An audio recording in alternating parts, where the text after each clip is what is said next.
Oh, hey, how is everyone today? Look at what I'm going to share with you here today. In a previous post, you're going to find out how to make this great bag, but today we're going to learn how to make this patchwork bow that you can use an accessory on a bag, in your hair, wherever you want. So let's get started.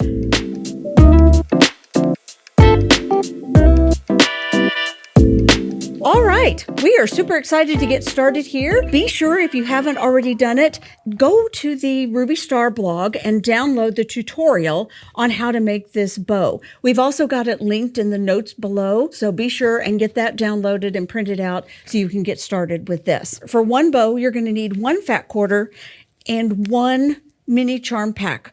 We're going to be using all 42 of these, so make sure that you have 42 squares left in your mini charm. If you want to, you could use regular charm packs and cut them into fourths, and you could have 4 bows out of one charm pack. You would need additional yardage for your backing parts because the fat quarter is used for the backing of the bow, but you would just need a fat quarter per bow to get started. I've already gone ahead and done this because you didn't need to see me sitting here laying out squares or just randomly sewing squares together. You can do it any way that you want to do it. You can randomly sew the squares together in pairs and then put the pairs together to make these different size units.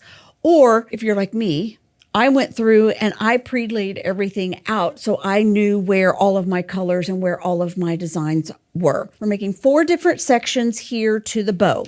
The 2 smaller sections, they are 2 by 5. So there's 10 little squares in each one. This is the knot, which is just a 1 by 2. And then we've got the main part of the bow right here, which is the remainder of your square. So it's 2 by 2, 4, 6, 8, 10. So there's 20 squares in here. So you're going to sew those together. I sewed them in pairs, and then I alternated the direction that my seams were just to get it to nest together really nicely there. And then when I sewed the 2 together, then I pressed my seams open so that it gives you a nice flat lay there. Now, if you want to give your bow just a little bit extra oomph, you want it a little stiffer and not move around quite as much, now would be the time that if you want to add a little interfacing to this, you could use a lightweight interfacing, cut it to the size of these and iron that on, and then we'll get ready for the next steps on that. So I'm going to gather the pieces for my next step, and we're going to make the tails of the bow. I'll meet you right back here. All right, we are back. So the first step that we're going to do is make the tail part of the bow. So you're going to take your piece that coordinates, and in the post, it lists the sizes to cut all of your lining pieces. So you'll cut those how they are listed there. So you're going to take your 2 by 5 piece, and you're going to put it right sides together with the piece that is the backing for the tail part. But before we do that, we're also going to take and we're going to make the point part. So this is one of the tails. So you're just going to take a marking pen, your favorite marking pen, and you're going to draw the lines there so that you have a nice little point there.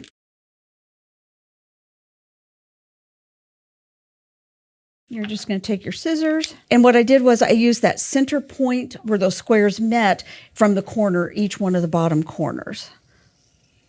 And then you just take your scissors and go zip. And you go zip. And there you have your points ready to go. So you're now going to take that and put it right sides together with your backing piece. You can see the points along that backing. Don't trim that yet. We're going to do all of the sewing first, and then we'll trim that up later. So then what you're going to do is you're going to take and you're going to sew a 1/4 inch seam down the long side. You'll pivot at the point, come back up, pivot at that point, go down, and then come all the rest of the way back up the side of this point piece. You're going to make 2 of these. Okay, so you'll do the stitching just like that for both of them at this point.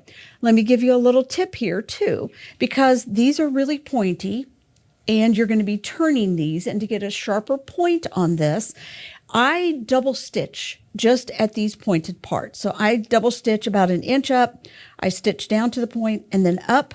And actually, I just reinforced that whole thing just because it was easier. I could just keep sewing.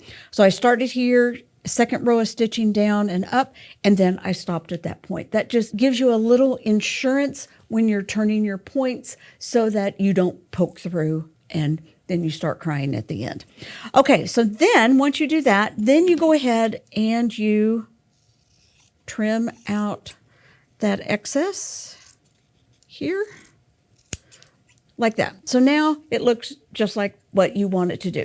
That way you aren't having to try to match and make sure everything lines up. I have a 1/4 foot for my machine, so I was able to use the 1/4 seam along that edge and to do it there. The next step is to turn this right side out. But before we do that, we need to do some clipping so that you can get the most pointed and accurate pieces on there. So at this point here in the middle, I clip that so that it will have a little bit of ease. Now I want to get rid of a lot of this bulk at these points down here. We don't want a lot down in there because they're so tiny. You want to get it as pointy as you can. So I went ahead and clipped off the long part of that. And then I'm going to actually grade the seam at the tip point of that tip. So you see it kind of looks weird, but nobody's going to see that because it's on the inside. So I'm going to go ahead and do the same thing here. And that's how it's going to look. So now it's time to turn this right side out. So we just reach in, turn it right side out. I have a point turner. I have my Hera marker. This little tool is a fabulous tool to have in your toolbox if you don't have it. So I'm taking and turning. Now don't poke too hard. You don't want to poke through, but you're going to poke and poke right into the tip and see, because I've trimmed all of that out, I've got a nice point down here at the very bottom of that. At this point, once I did this and got them all, made both of them, I went a little above and beyond and I did a little top stitch around the outside edge of this. You don't have to do that step, but I thought that might just add a little something extra to make it look like it had a better finished seam on it. Now, the inside point, you're going to want to mess with just a little bit to get a nice point there. When I get to my iron, I'm going to get this evened out a little bit more. I'm going to top stitch along here, make my second tail, and I'll meet you back here. Okay, we're back and I have my second tail all completed here. Now we're going to take and pleat it at the top. I took and made 2 little 1/2-inch markings from the outside edge of that.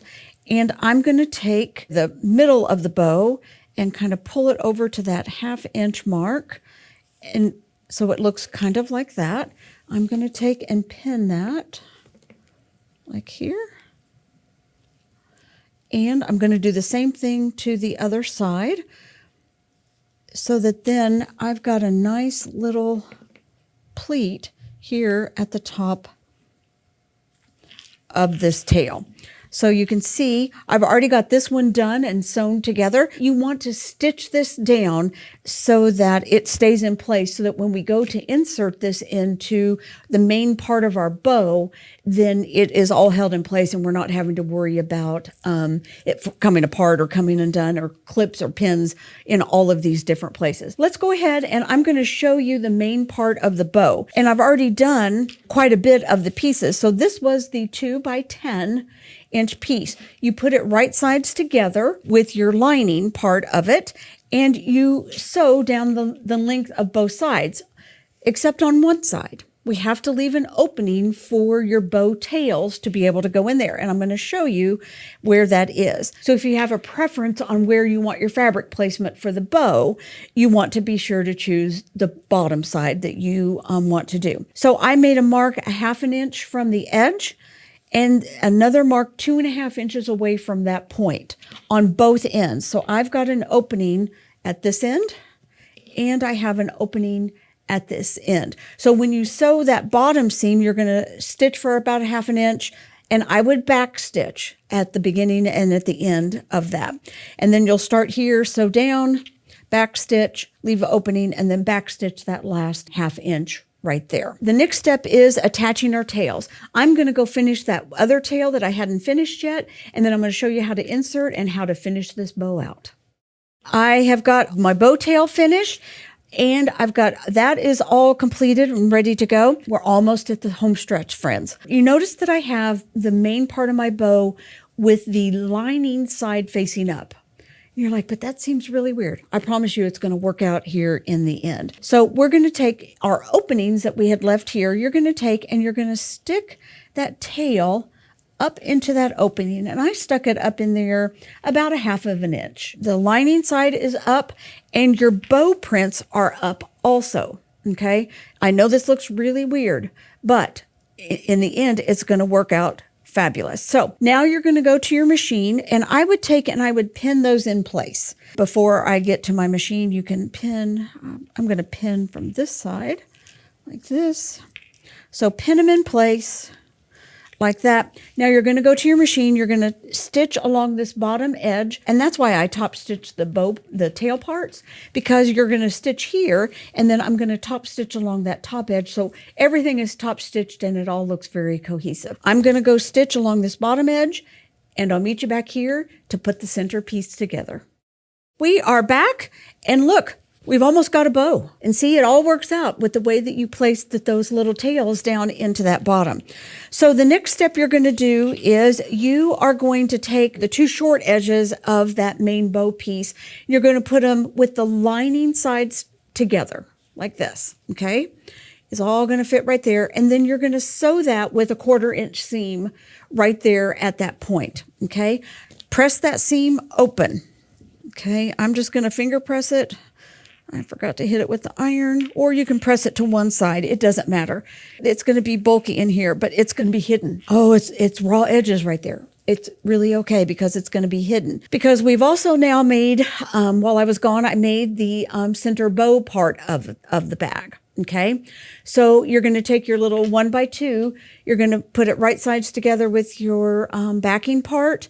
And you're going to flip it. And again, I top stitched along that outside edge. Now it's time to put the bow together. So we're just going to gather the bow together here in the center where that seam is. You want to make sure that you've got it evenly spaced. You want to make sure that you've got that center seam that you just sewed matching with that center seam. So you're going to basically have 2.5 squares on each side of where the tails are here. So 1, 2.5.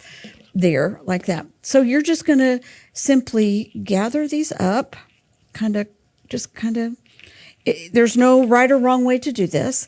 You could be precise. I tried to be precise and measure to give you guys measurements to do. It's going to look the same whether you try to be precise and measure it or if not. The one tip I will give to give it a little bit nicer finish is at the top and at the bottom that is folded in, and then it just is kind of gathered. So you've got it gathered like that. You can take a string, you can take a clippy-doo. In fact, we could take a clippy-doo here because we've got our bigger ones, and you can hold it and you can make sure that you like the way that it looks. Okay, and it's ready. So then you just take and you're going to center that seam here, and you are going to come around, and I'm going to go ahead and take it back to the sewing machine, and I am actually going to sew that seam right there to hold that so that it's nice and together. You could glue this together if you wanted to. You could do, just however you want to kind of finish that off. But I'm actually going to take and I'm going to sew a seam there, because then you're going to glue like your pin backing or whatever onto the back of this. So I'm going to go take care of that, and I'll meet you back here. I'm back. I have gone to my machine and secured that. Just to give you another little tip, I folded in each end of that center piece about 1/2 inch, and then I was able to squeeze it together, and then I don't have any raw edges there that are showing. Now, one of the other things I could have done, although, I'm not, with my short hair, I don't think about ponytails or putting pigtails in or whatever, but you could have inserted a ponytail holder, seam that up, and then you would have one that you could put into your hair. You could wrap a little ponytail, maybe I could do that. Maybe I could start a new look with short hair. What do you think? But you can also glue a pin back on there like we did for this one that you can then attach it. There's just all kinds of fun things that you can do. Super fun. This is an afternoon project for you to get done. And how cute would this be on the package of a baby gift? Just saying. So thank you to Ruby Star for sharing the link with us for this tutorial. Also, thanks to Elizabeth Hartman for this fabulous fabric design. It's Scenery. It's her first collection here with us, Scenery, and it's in stores now. Hope you enjoyed this fun little quick tutorial, and we'll see you back here real soon for our next fun adventure. Bye now.